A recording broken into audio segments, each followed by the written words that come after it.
Hi, my name's Ben. I'm the owner of Sparks Mechanical. I seen a news clip the other day on saving fuel on your cars. Alright, I'm going to run through some tips and hints that I seem to have missed that I feel are important. Number one, maintenance. Yes, car servicing. That's a real important one.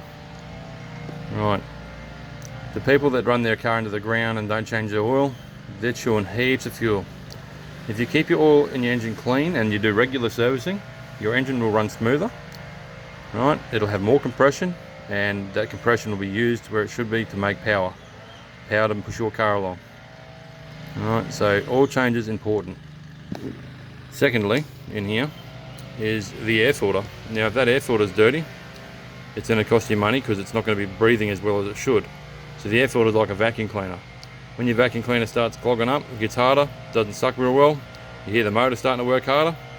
Well, this big engine does the same thing. If that's blocked, this can't work properly. So air filter is fairly important, and it's a basic thing you can do. It's not probably the cheapest thing in the engine bay you can replace other than an oil cap or radiator cap. Alright, so there's no excuse not to have a clean air filter in your engine. Secondly, most cars have what they call a MAF sensor, mass airflow, and it sits around here. This thing doesn't because it's diesel. Some diesels do, but this one doesn't. Now, that sensor that does sit there normally, it measures air going past it. Now, if the air going past it can't be measured correctly, it can't put the right amount of fuel with it.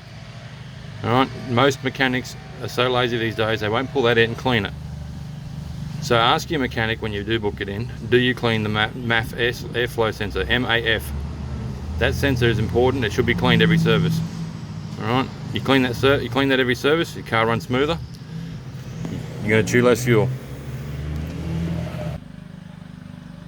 Right, this one being diesel, it's pretty simple. You put diesel in it. Okay. Fuel gauge. I recommend you run a full half a tank or more all the time. Okay. Not so bad in diesel, but in a petrol car, if you keep your tank above half, you're going to chew less fuel. The reason why is because you got less air volume in there, so it can't turn to gas. Okay, so it's a bit of a tricky one to explain, but if you have more than half a tank of fuel, you're going to chew less fuel. The other thing is E10. E10's rubbish. Don't buy it. You're basically buying water. Okay, and we all know what water does. Water makes things rust. So if you're buying E10, you're putting that in your fuel tank, you're getting water with it. That water's going to eat your fuel pump, it's going to eat the fuel lines. Now the fuel companies all say, oh yeah, we put additives in these days. I'm calling crap on that because no one can tell me what the additives are, or they won't tell me for whatever reason. But I've even contacted government about it and asked them what the additives are. Since they promote the stuff so much, I asked them, what's the additives you're putting in to stop the corrosion? No one can answer me. So the answer is, there probably isn't any corrosion inhibitors in there. So E10's garbage. Ask any mechanic. They all see the same things I do. You pull the fuel pump out and it's full of rust. Normally it's because the customer's been running E10. Right? It's not worth saving 3 cents a litre for something that's going to cost you $800 to replace in the fuel tank if it fails. Right? So run unleaded, run 95, 98, but not E10. Alrighty, most cars have a tyre placard inside the door these days. If you're unsure what pressures to run, there it is there. So front and rear, these are pressures and KPAs. Most cars have PSI. If it doesn't have a placard, look at the size of the car. This being a cruiser, you could easily put 40, 42 PSI on those tyres. I'd recommend probably 40. Okay, probably 40 in the front, 38 in the back. If the car's like a Commodore or something like that, go 38 in the front, 36 in the rear. Right, you want more pressures than what that placard says. So you can go up about 10%. So whatever this says, go up a bit higher.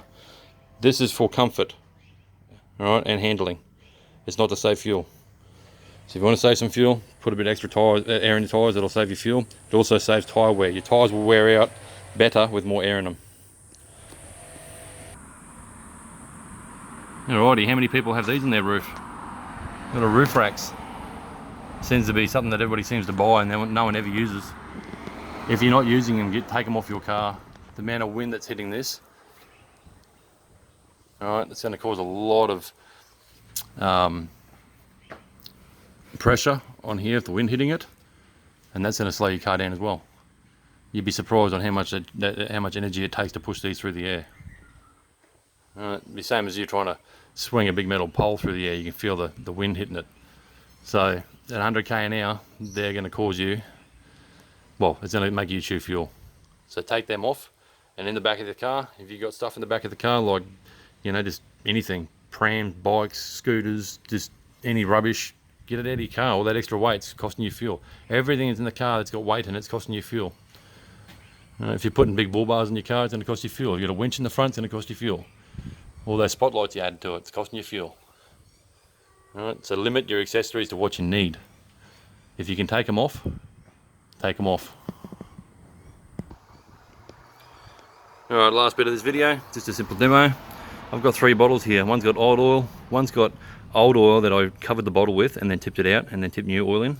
And this one here's got an engine flush in it. Now this is something I do on all my cars now when I'm servicing. You can ask your mechanic about the same sort of thing. Now, your engine oil is important because it also lubricates, it cools the engine, and it keeps it clean. It's got detergents in there to keep things clean. So if that oil's dirty and it's not keeping it clean, you're going to have running issues, which cost you more fuel. If your engine compression is down, it's going to cost you more in fuel. Okay, so it's important to have clean engine oil in your engine and your engine running at its peak performance. Right, now, I've noticed cars that I've put this through have actually gained compression. I'll show you what happens here. This is old oil. Okay. The whole bottle's covered in oil. That's old oil that I've tipped out like that bottle there, and then just tipped new stuff in. And this is an engine flush with old oil. And you can watch the difference between these 3 bottles on how much that engine flush moves that oil to the bottom of the bottle. So the new oil's still got detergents in it, so it will clean, but it's nowhere near as quick as that flushed bottle is. You can see the difference in the colours. Alright, so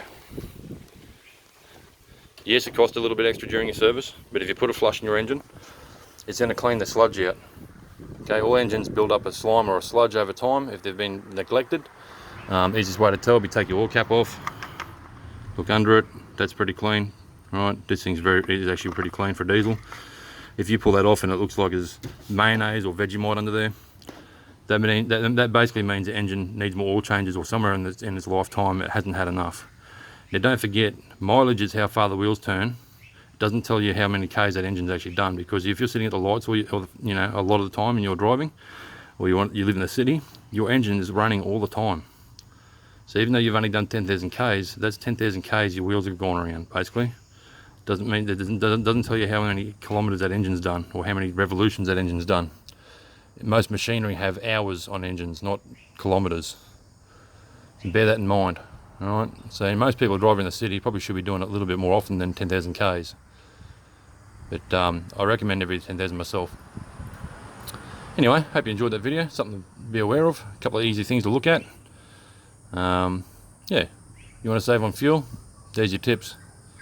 Ask your mechanic, talk to them. All right, those guys know more than anybody on TV would, or anybody that's probably working at RACQ for that matter. They always seem to pick a few things, but not the important things. And I reckon the most important thing this news crew missed was engine maintenance. All right, this is where your fuel's going into the engine. All right, if it's not performing the way it should, you're not going to get good fuel economy. All right, that's the biggest thing they missed. Servicing your engine is important. It'll save you money in fuel. Yeah, thanks for watching.